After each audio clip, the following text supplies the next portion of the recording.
Hello friend, आपका अपने YouTube channel Vikram genius classes में आपका स्वागत है। तो दोस्तों आइए आज हम लोग इस वीडियो में आज के एनटीपीसी एग्जाम में पूछे गए प्रश्नों को सॉल्व करते हैं। तो आइए देखिए आज के एग्जाम में क्या क्या प्रश्न पूछा गया है। 30 संख्याओं का औसत 40 है और अन्य 40 संख्याओं का औसत 30 है, तो सभी संख्याओं का औसत क्या है।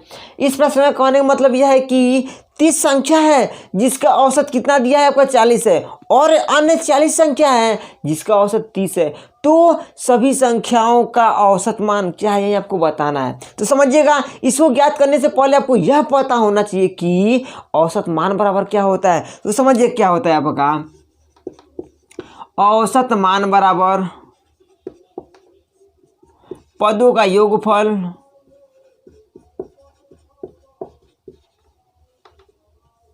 बटे पदों की संख्या।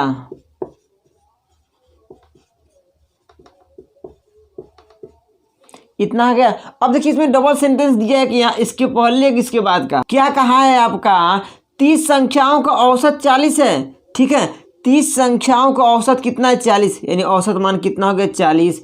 संख्या कितना है आपका 30। पदों का योगफल नहीं पता है, इसको मान लेते हैं x। तो x बराबर कितना निकल जाएगा आपका, क्रॉस मल्टीप्लाई कराएंगे तो x बराबर 4 तिया 1200 निकल गया। ठीक है, एक तो निकल गया। अब अगला देखिए क्या है आपका अन्य 40 संख्याओं का औसत 30 है, यानी इसी फार्मूला फिर उससे भी रखिए। क्या है आपका औसत कितना है आपका 30 है, संख्या कितना है आपका संख्या है 40 है, योगफल पता है नहीं पता तो x मान लेते हैं इसको भी, x बराबर 1200 इसका भी आ गया। ठीक है, तो अब आपको ज्ञात करना क्या है कि तो सभी संख्याओं का औसत ज्ञात कीजिए, यानी सभी संख्या का औसत ज्ञात करना है ना। कहने का मतलब कि तो देखिए आपका पहले सेंटेंस का औसत मान इतना निकला, दूसरे के सेंटेंस पहले सेंटेंस का योगफल इतना निकला, दूसरे के सेंटेंस का योगफल इतना निकल गया। अब दोनों को जोड़ लेते हैं तो कितना हो जाएगा हमारा, यानी टोटल योगफल। ठीक है, यानी कि आपका योगफल कितना निकल गया आपका 12 दुना के 24 ना, यानी 2400 निकल गया। कुल योगफल कितना निकला 24। आपको क्या बताना है कि सभी संख्याओं का औसत बताना है। क्या बताना है कि सभी संख्याओं का औसत, यानी कि औसत बराबर क्या हो जाएगा पदों का योगफल। ठीक है, पदों का योगफल, तो योगफल कितना निकला आपका 2400 निकल गया। पदों की संख्या कितना है, पदों की संख्या आपका 30 है और 40 है, यानी कितना हो गया आपका 70। 0 0 कैंसिल हो गया। ठीक है, इसको काटिए तो 7 त्रिका कितना हो गया 21, 3 बचा आपका 7 चौक 28.20। ठीक है, 20 हो गया, 7 दुना 14, यानी 34.2 आ गया। ठीक है, यानी कि टोटल औसत मान कितना निकल गया आपको 34.2 आ गया समझ में दोस्तों। तो अब देखिए आपका अगला प्रश्न क्या है। वार्षिक परीक्षा में रवि को गणित में सुप्रिया से 10% कम अंक मिले। यदि रवि को 81 अंक मिले तो सुप्रिया का अंक क्या होगा। इस प्रश्न का कहने का मतलब क्या है कि आपको समझ में आया, जरा पुनः समझिएगा। इस प्रश्न का यह कहने का मतलब यह है कि वार्षिक परीक्षा में रवि को गणित में सुप्रिया से 10% कम अंक मिले।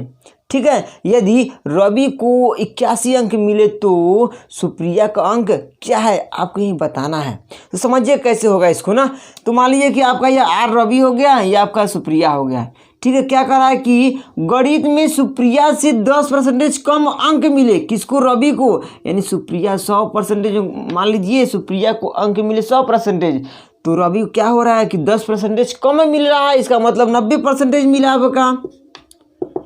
ठीक है, उसके बाद क्या कर रहा है आपका कि यदि रवि को 81 अंक मिले, यानी कि रवि को फिर कितना अंक मिला 81 अंक, यानी कि 90% बराबर कितना हो जाएगा आपका 90% बराबर कितना हो गया आपका 81 अंक।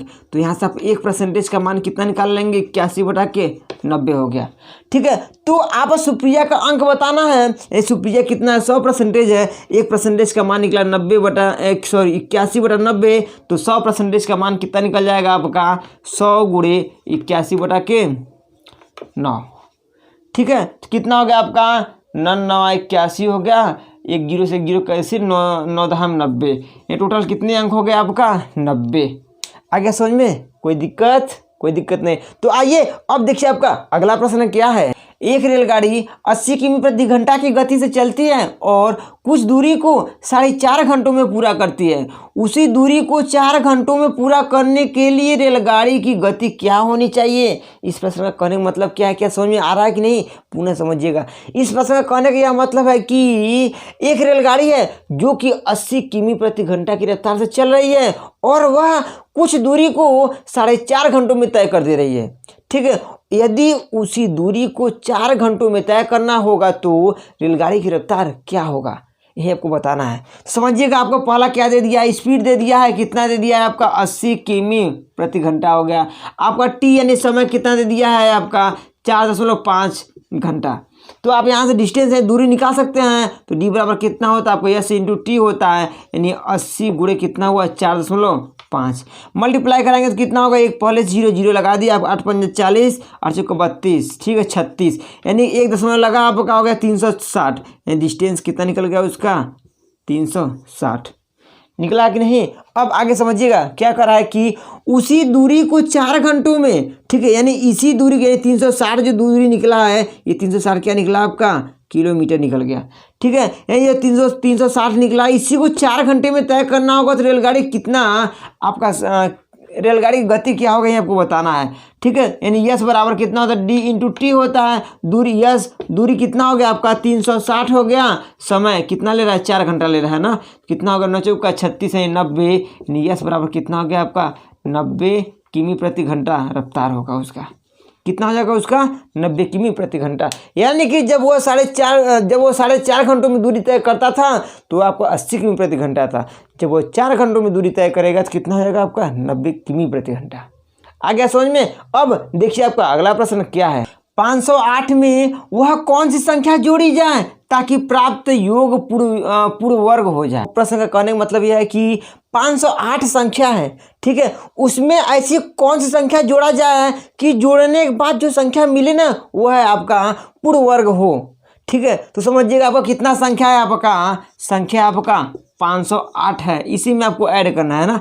तो यार समझिएगा, आप जानते हैं कि 22 का वर्ग कितना होता है आपका 484 और आपका 23 का स्क्वायर कितना होता है आपका 23 का स्क्वायर होता है 529, कितना होता है 529, यानी कि 22 का स्क्वायर करेंगे तो 508 से कम, अगर 23 का स्क्वायर कर रहे हैं तो 508 से अधिक, कितना अधिक है 29, कितना अधिक है 21, यानी कि 508 में अगर 21 को जोड़ दिया जाए तो आपको कितना हो जाएगा आपका 529 हो जाएगा। ये जो आपको 529 है ना, यह क्या है पूर्ण वर्ग संख्या, यानी कि वह कौन सी संख्या जोड़ी जाए तो वह संख्या आपका कौन सी हो गया 21 हो गया। कितना हुआ आपका 21, कितना सिंपल था, फिर भी लोग छोड़ के चले आए होंगे। आ गया समझ में। अब देखिए आपका अगला प्रश्न क्या है, दो संख्याओं का मौसा तथा लौसा 11 और 7700 है, यदि एक संख्या 275 है तो दूसरी संख्या क्या होगी। देखिए इस प्रकार से प्रश्नों को मैं बार बार हर वीडियो में हल कराता चला आ रहा हूँ और बार बार यही प्रश्न पूछा जा रहा है, लेकिन आप लोग समझ ही नहीं रहे हैं। समझिए क्या है, आपका दो संख्या है जिसका मौसा यानी मौसा कितना 11 और लौसा कितना 7700, और उसी संख्या में से एक संख्या आपका 275 है, आपको दूसरा संख्या बताना है कौन सा है। तो ठीक है, इसके लिए मैंने आपको बताया था कि पहला संख्या गुणे दूसरा संख्या बराबर आपका मौसा गुणे कितना आपका लौसा। ठीक है, तो आपका एक संख्या कितना है आपका 275 है। ठीक है, आपको कितना है 275 गुणे दूसरा संख्या आपको निकालना है। मौसा कितना दे दिया है आपका 11 गुणे लौसा कितना हो गया आपका 7700। ठीक है, आपका ये गुणा रूप में इधर जाएगा तो भाग के रूप में हो जाएगा, 275 हो जाएगा, इधर से मिटा देते हैं।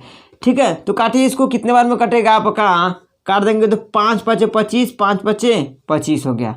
ठीक है, इसको काटेंगे तो 5 1 कम 5, 2 बचा 5 5 25, 5 के 20। ठीक है, उसके बाद 0 ना, 11 5 कितना हो गया आपका 55, 5 से काटिए तो 5 3 15, 0 5 8 40, ये दूसरा का संख्या कितना निकल गया आपका 308। कितना निकला दूसरा संख्या आपका 308। आ गया समझ में। तो अब देखिए आपका अगला प्रश्न क्या है, 9 आदमी एक कार्य को 16 दिनों में पूरा कर सकते हैं, बताइए कि कितने आदमी उसे 24 दिनों में पूरा करेंगे। ठीक है, इस प्रश्न का कहने का मतलब यह है कि कोई एक कार्य है, ठीक है, जिसको 9 आदमी मिलकर करते हैं तो 16 दिन में पूरा कर देते हैं। यदि उसी कार्य को 24 आदमी करे तो बताइए कितने दिन में करेंगे। इसके लिए आप जानते हैं कि होता है m1 इंटू D1 बराबर कितना है m2 इंटू कितना आपका D2। m मतलब मैन, D मतलब डे, ठीक है। कितने आदमी हैं आपके 9 आदमी, कितने दिनों में कर रहे हैं आपके 16 दिनों में कर दे रहे हैं बराबर m2, यानी आपको क्या आदमियों की संख्या बताना है ना, यानी m2 गुणे D2 यानी कितने दिनों में 24 दिनों में करेंगे तब, ठीक है। तो कर दीजिए, आपको कितना होगा 8 दूना के 16, 8 त्रिका कितना होगा 24, 3 त्रिके 9 या 3 दूना के 6 दिनों में क्या कर देंगे आदमी पूरा कर देंगे ना, यानी 24 आदमी जब लगेंगे तो उस कार्य को 6 दिन में क्या कर देंगे पूरा कर देंगे। आ गया समझ में। तो अब देखिए आपका अगला प्रश्न क्या है, यदि किसी वस्तु का क्रय मूल्य उस वस्तु के विक्रय मूल्य का 40% हो तो विक्रय मूल्य क्रय मूल्य का कितना प्रतिशत है, ठीक है। इसका मतलब क्या समझिएगा जरा सा। यदि किसी वस्तु का क्रय मूल्य है, जो क्रय मूल्य है वह है आपका विक्रय मूल्य का कितना है आपका 40%, ठीक है। तो यहाँ से आप निकाल सकते हैं CP/SP बराबर कितना हो जाएगा आपका 40%। बात यह है कि आपको 40% का मान याद होना चाहिए। अगर आपको याद होगा तो ठीक है, अन्यथा अगर आपको याद नहीं है तो मैं इसका डिस्क्रिप्शन में लिंक दिया हूँ परसेंटेज का, वहाँ से आप आसानी से एकदम सिंपल तरीके में याद कर सकते हैं, जो कि अभी तक कोई नहीं बता पाया होगा, मैं आपको उस तरीके से बताया हूँ, ठीक है। तो समझिएगा आपका कितना हो जाएगा CP/SP बराबर 40% का मान कितना होता है 2/5, यानी CP का मान 2, SP का मान कितना निकल गया आपका 5। अब आगे क्या बताना है आपको कि तो विक्रय मूल्य क्रय मूल्य का कितना प्रतिशत है, पूरा समझिएगा।